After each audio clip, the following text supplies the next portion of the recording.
बायकोचा भाऊ, मित्राची बायको, मित्राची बहीण, ओळखीचे काका यांच्यातलं कोणीतरी इन्शुरन्स एजंट होतं. आणि मग तुमचं नातं आणि ओळख फक्त याच गोष्टीला कन्सिडर करून तुम्ही इन्शुरन्सची पॉलिसी काढता.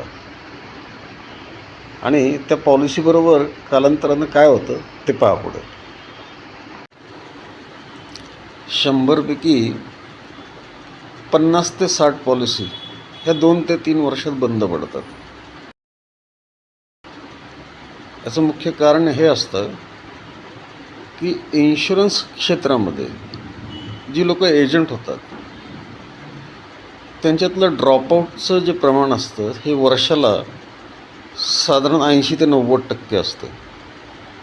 म्हणजे 100 लोक जर इन्शुरन्स एजंट झाले त्यातले 80 ते 90% लोक वर्ष ते 2 वर्षात काम बंद करतात.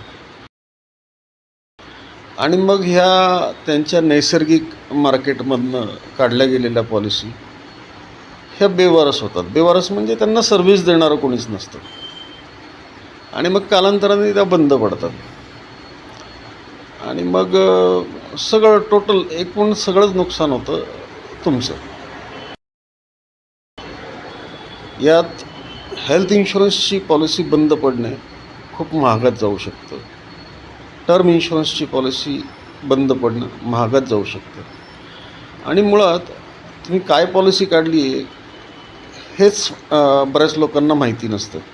कारण की पॉलिसी काढण्यामागे फक्त ओळख आणि नातं एवढंच पाहिलं गेलेलं असतं.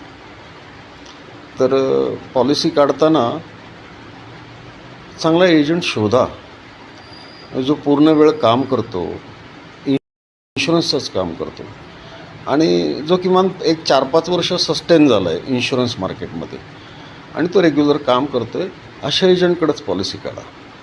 धन्यवाद.